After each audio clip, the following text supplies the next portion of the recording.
What's up? My name's Kamal, and today I'm going to be replacing the drive belts on my 350Z. This is a 2004, so it has the VQ35DE. These are I just got OEM Nissan belts. There's the part number for the AC compressor belt, and here's the part number for the alternator drive belt.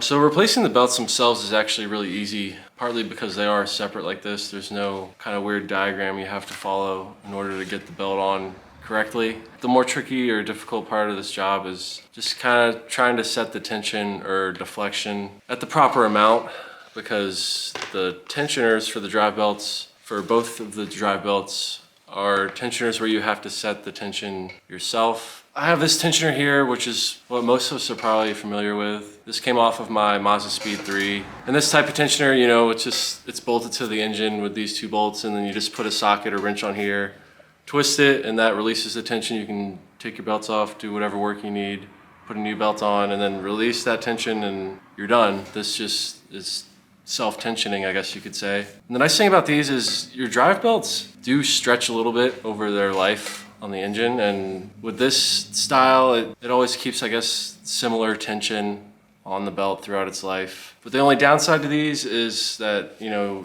generally inside of here, it's going to be like kind of like a large spring that puts that pressure or tension on the belt, and eventually they kind of start to weaken. So that's why I have this spare one, because I replaced it at 100,000 miles.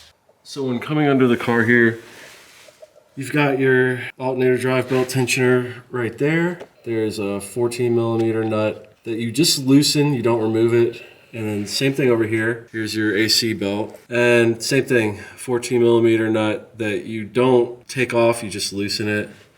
And then underneath is where your 12 millimeter will go onto the, I guess you could call that the tensioning bolt, or the one that actually adjusts the tension. So by loosening it, it'll actually bring this down and release tension off the belt. And then by tightening it, it will go up and put tension on the belt. Before I get to like the little tips and tricks that I've found with dealing with these types of tensioners, if you are trying to do it the way where you have like the special tool or just a generic tool for setting the belt tension or deflection, because that's actually how you're supposed to do this. I'm not doing that, but I did find like documents from Nissan for anyone that is trying to use their special tool or just a generic tool to do this. So I'll show you the first document I found, which basically just shows you where they want you to use the tool.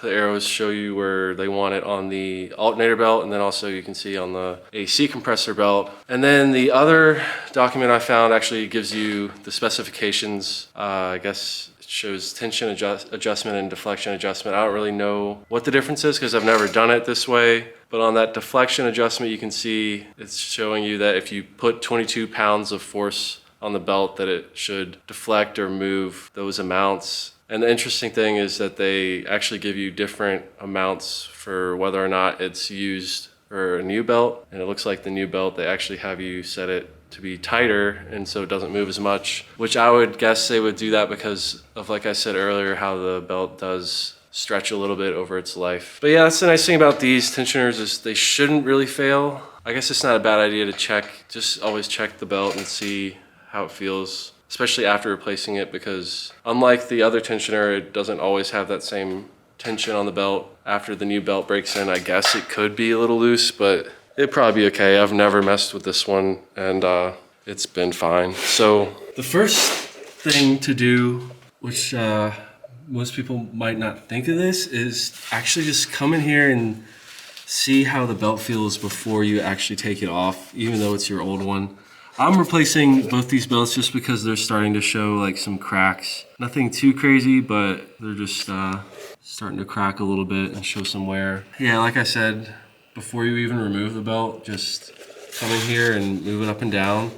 And also this like twisting method is something that a lot of people do as kind of like a general rule. I've read in some places that they say you shouldn't be able to twist this more than 90 degrees. So you can see the belt is laying flat. This would be 90, so you shouldn't be able to twist it past that, and this is about as far as it's twisting. So this is a good way to know when I get the new one on here and I tighten the tensioning screw back down, it should feel like this.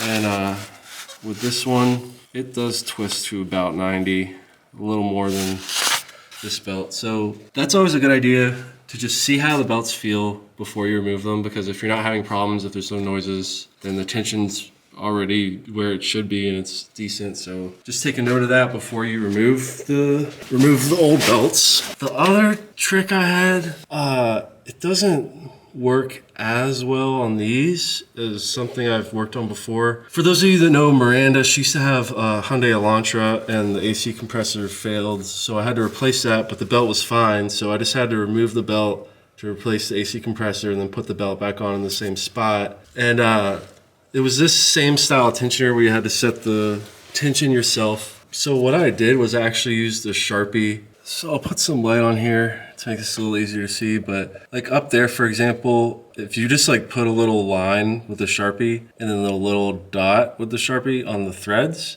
that would basically be what I did, except it was easier on the Hyundai because the tensioner was on up top, but that way at least you know you're not going past where it was tensioned before, especially with these new belts because they'll be tighter than the old ones, which I'll show you in a second when I get these old ones off. And then the only problem is it's a little more difficult to do that on this side. But yeah, marking them, it's a nice way to know that you're not over tensioning it, because that could actually damage like some of the idlers on, well, any of the components, including the tensioner itself, just put added stress and wear on those bearings.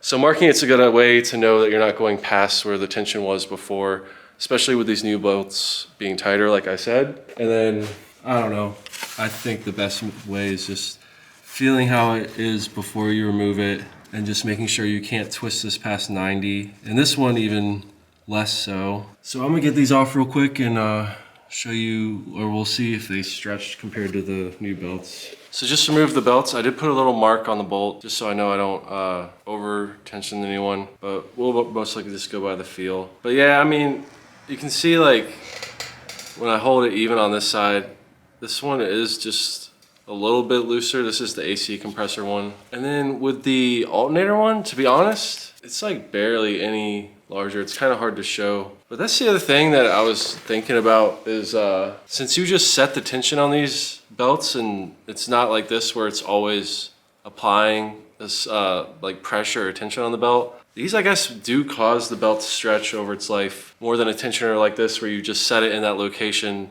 and tighten it down and that's where it sits. So yeah, these actually don't stretch that much, which is kind of cool. And I guess that's why they just have you put the new belt a little tighter so that it just has that initial little break-in, but I guess you wouldn't really need to adjust the tension on these after you set them. You can still obviously check it every now and then, but I guess it should be good. So that's kind of cool. So yeah, I'm gonna get these on and then show you what it looks like when we're checking how it feels and twists, rotates side to side up here after I get the new belts on. I kind of just was going back and forth from being underneath there and then coming up here and just checking how it felt like this. Twisting it to see if it twisted about the same. And also like pressing on it, you can tell how it feels. So I kind of got these the same way it was before I removed the old ones. The thing about marking these tensioners is it doesn't really work out as well as it did on the Hyundai, because the threaded part, when you actually move the tensioner down by loosening this, the threaded part goes up into that part that it threads in on the tensioner idler pulley part. So it kind of just removes the marks from your Sharpie. And on this side, I couldn't even mark it that way. So yeah, you kind of just gotta see where it's at. And like I said, the most important thing is just kind of understanding how the belt should feel when it's at the right tension and how much it can twist from left to right. Like I was showing you guys how we were checking up there. So after getting the tension where you want it, the last thing is to just tighten down those 14mm nuts before. And the tightening torque for those is 30 to 39 Newton meters or 23 to 28 foot-pounds. Just tighten those down so this isn't really wobbly anymore and the tension will be set where it's at. So yeah, I'm gonna torque those down really quick, and then the last thing we'll do is just start it up and make sure there's no weird noises or anything.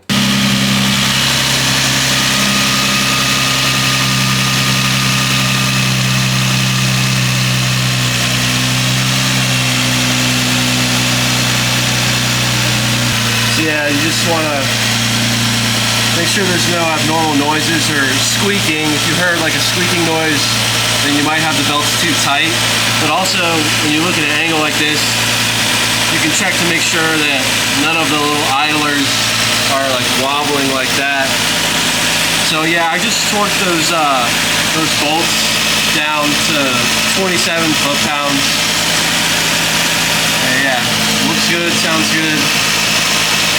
So that's a wrap. So yeah, thanks for watching. It's my first time replacing the belts on this, so unfortunately that trick where you can mark it with a Sharpie to get it back to the same spot or close to it doesn't really work on this engine, but I hope you guys found this helpful, and if you could just like the video, subscribe to the channel, I'd appreciate it, and be able to see upcoming projects for the Z, because I've got some parts I'm gonna start installing on this thing. So thanks again, and I'll see you guys in the next one.